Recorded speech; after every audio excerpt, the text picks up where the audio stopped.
बजोकरी, Delhi Haryana border का एक गांव। गरीबी और भुखमरी से बचने के लिए यहाँ के कुछ लोग नाजायज शराब बेचते थे। फिर आया 1990 का प्रॉपर्टी बूम। दिल्ली के कुछ रईसों ने मुंह मांगे दामों पर जमीनें खरीदी, आलीशान फार्म्स बनवाए, कच्चे घरों की जगह ऊंची बिल्डिंग्स आ गईं और बैलगाड़ियों की जगह कीमती कारें। पैसा जो खरीद सकता था यहाँ के लोगों ने लिया, मगर धर्म और ईमान किस दुकान पर बिकता है?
गजराज से मिलती रही।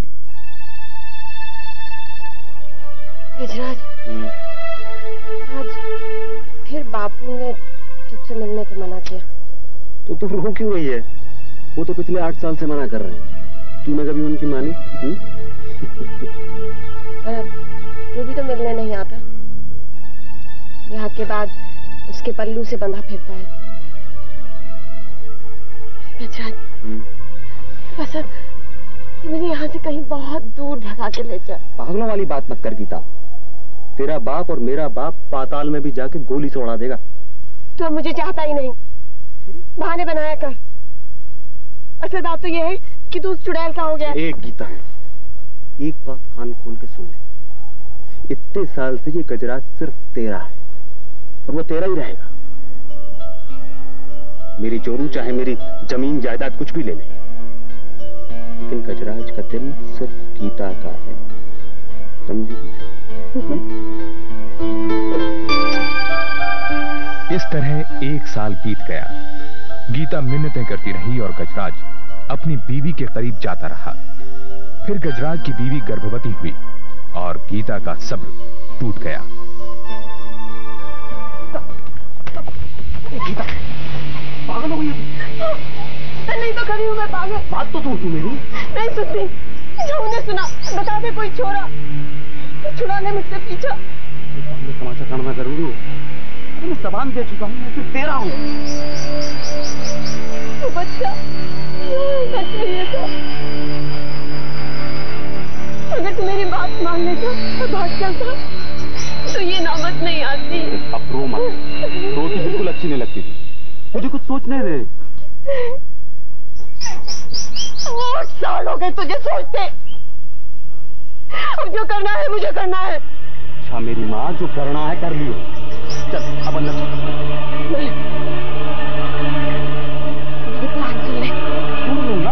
चल बोल।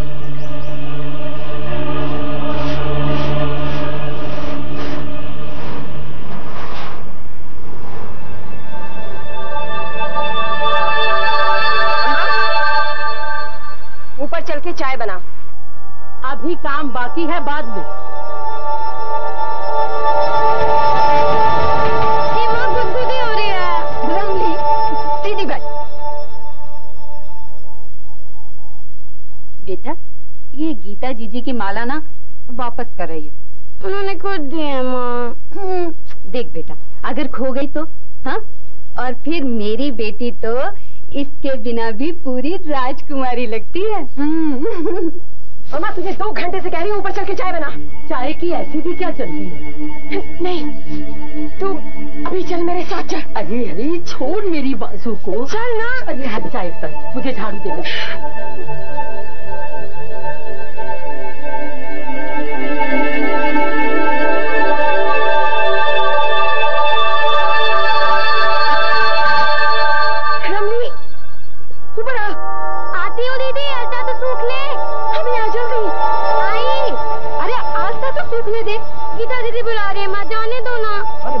बेचारी को जा बेटा जाओ, खेल ले। शाबाश।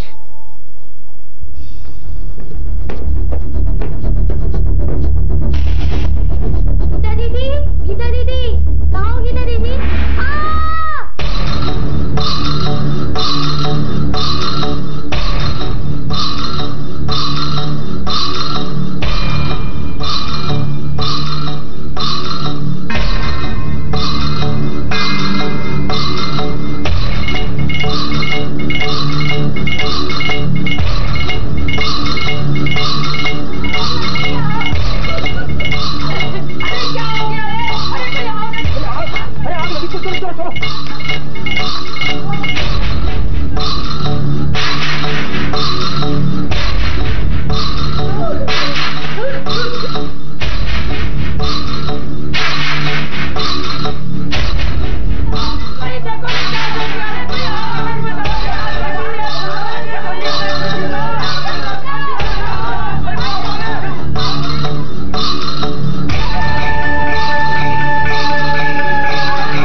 दूसरा था उसको पहचान नहीं पाया क्योंकि उसने गीता के कपड़े पहन रखे थे। आइए आइए, चलिए चल के देखिए, देखिए आइए आइए।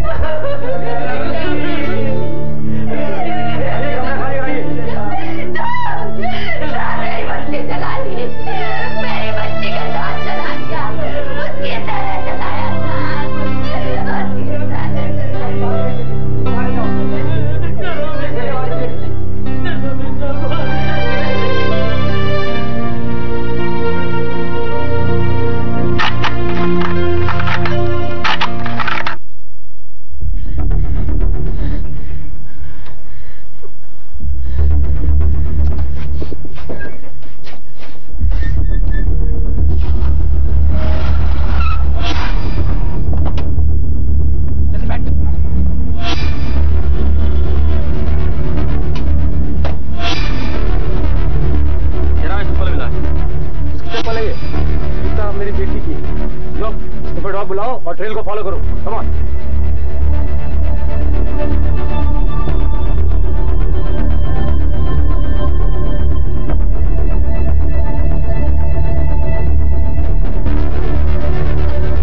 लड़के आए थे? हाँ साहब, अभी अभी टेलीफोन करके बाहर निकली है साहब। अब बहुत रोज दी साहब, और बड़ी सी गाड़ी में गए साहब। उसके कपड़ों से जी मिट्टी के तेल की बदबू भी आ रही। तो किसी ने फोन पे हाथ तो नहीं लगाया? नहीं साहब। पर साहब बात क्या है? चुप रहो। हेलो, अभी आपके फोन पे कौन बात कर रहा था? आप कौन? मैं सब इंस्पेक्टर भटनागर बोल रहा हूँ। आपके फोन में किसने बात की थी? जी, वो मेरे पति थे, गजराज। पुलिस ने गजराज की पत्नी से गाड़ी का नंबर पता लगा लिया। गजराज और गीता का पीछा करते हुए पुलिस सरोजनी नगर की उस दुकान तक पहुंची जहां से गजराज ने गीता के लिए कपड़े खरीदे थे। ठीक है, तुम वहीं रुको, मैं भी पहुंच कर दुकानदार से पूछताछ करता हूँ। स्टार्ट करो गाड़ी। इस बीच गीता और गजराज ने फर्जी नाम से एक होटल में कमरा किराए पर ले लिया।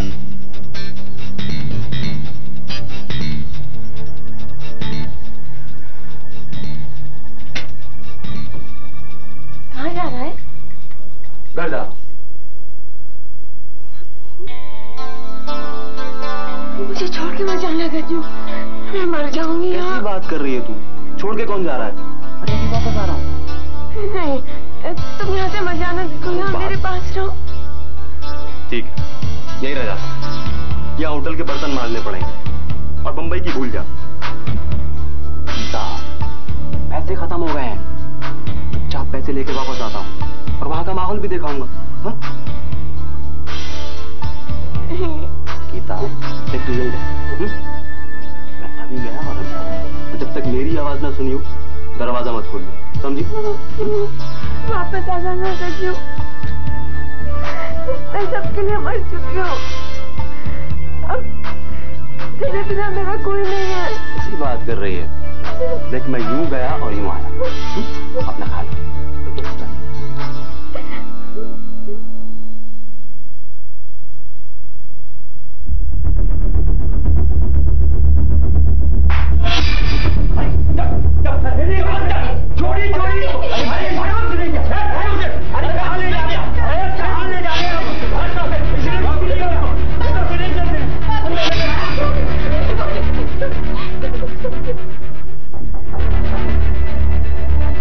कौन है?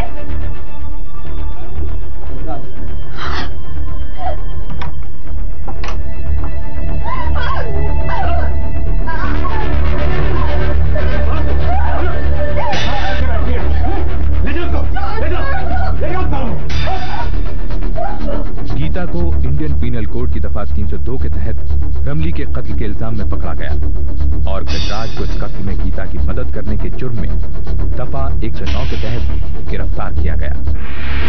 मुझे बताओ, मारा कैसे उसे? रमली दौड़ती हुई आई और गीता दीदी, गीता दीदी, कहाँ हो गीता दीदी?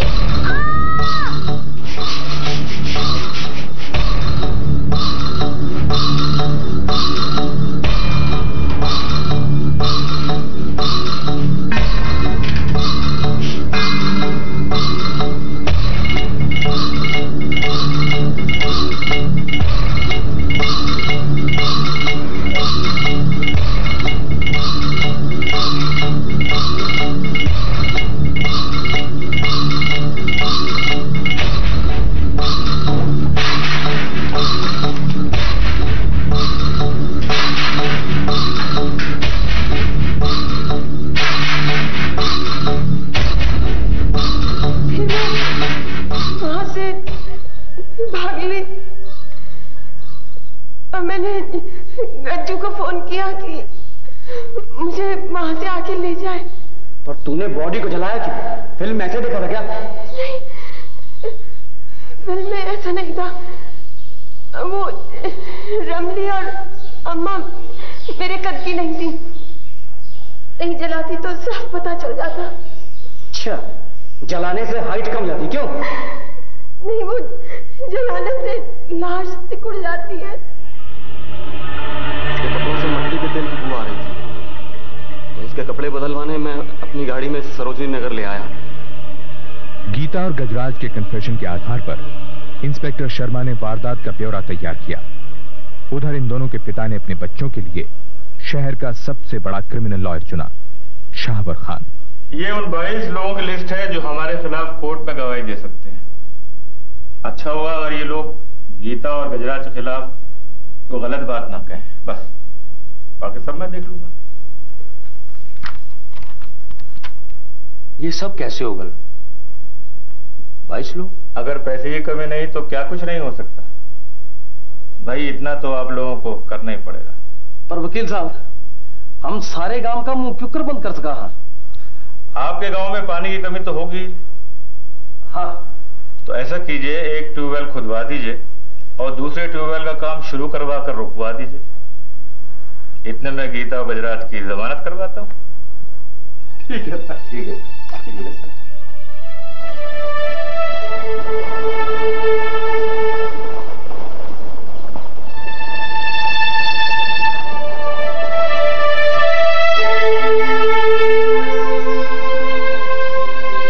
किराया कब से दिया? धमकाने की जरूरत नहीं है साहब, कल चले जाएंगे हम लोग यहाँ से। ठीक है, बाकी मैं कुछ और करने की सोच रहा था, समझा?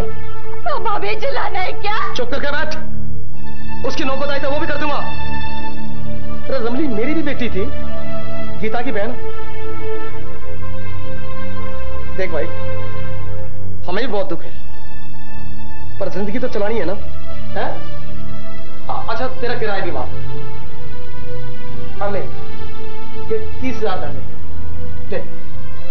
बेटी को मार के हमारा मुंह बंद करवाने आए हैं। रमली बेटी थी ना तेरी, हाँ? बेटी तो लगा ना अपनी गीता को आग, लगा। अरे चुप करके बैठ तू, ना तो ले जा अपने दोनों बच्चा ने अंडे के सड़का में धक्के खाते, और को गाटी मार की ना तो मन मत कहिए फिर। राइंदर ले भाई, या 50,000 की एफडी तेरी बेटी रज्जो के नाम, जाके खाता ले। अरे ले भाई, अरे 30,000 मुन्ने की पढ़ाई की खातर, और सारी उम्र घर में रहो बिना किराए के, बाकी थारी मर्जी। तब सोच लो, घर में रहना है कि सारी उम्र सड़का पर धक्के खा के मरना है? बोल। खेलते खेलते आग लग गई होगी शायद। मगर पुलिस को दिए बयान में तुमने कहा कि गीता ने खुद रमली को अपने घर में बुलाया और जला डाला। नहीं, ऐसा कुछ नहीं हुआ। रमली खुद ही गीता के कमरे में जाती थी खेलने। उस दिन भी अपने आप ही गई थी। पुलिस को दिए बयान में तुमने साफ साफ कहा है कि गीता ने जानबूझकर रमली को अपने कपड़े पहना दिए ताकि लोग ये समझें कि गीता मर गई। देखिए साहब, रमली अक्सर गीता के कपड़े पहना करती थी। उस दिन भी अगर पहन लिए तो कौन सी नई बात हो गई? तुम्हें किसी ने डराया या धमकाया है?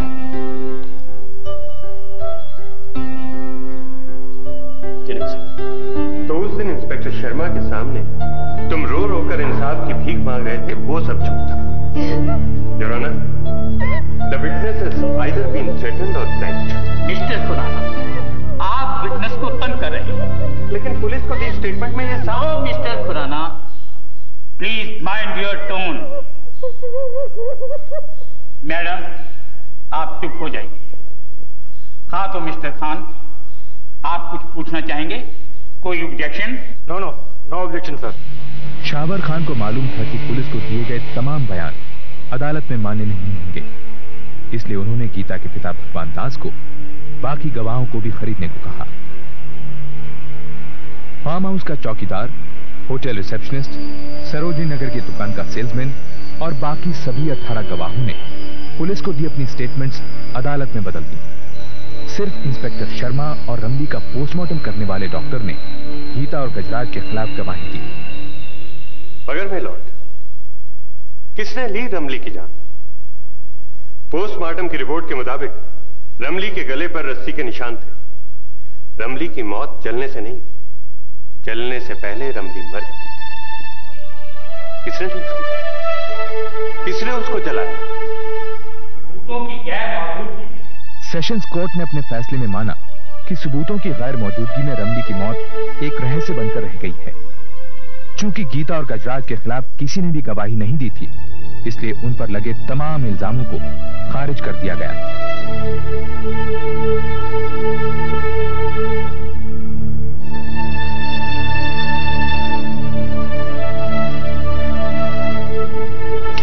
रिहा होने के कुछ दिन बाद गीता की शादी एक शादीशुदा दिल्ली ट्रैफिक पुलिस कांस्टेबल से कर दी गई। वो अपने पति और बच्चों के साथ गाजियाबाद में रह रही है। गजराज उसके बाद 2 कत्लों के इल्जाम में और फंसा। मामले अभी अदालत में है और गजराज बेल पर रिहा है। रमली के मां बाप आज भी भगवान दास के उसी मकान में किराएदार हैं।